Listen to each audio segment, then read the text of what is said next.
আল্লাহ মালাকুল মাউত কে বলবেন, মালাকুল মাউত কি অবস্থা? বলবে সব শেষ। মাইয়াপ্পা, কে বাকি?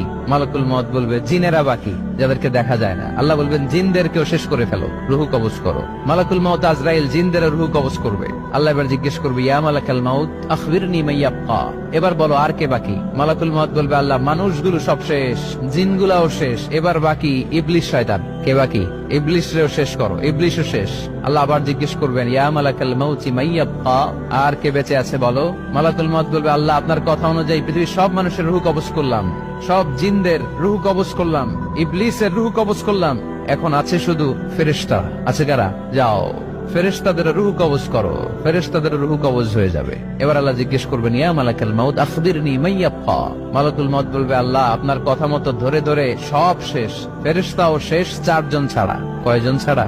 জোরে বলেন, কয়জন ছাড়া? ইসরাফিল, জিব্রাইল, মিকাইল, আজরাইল।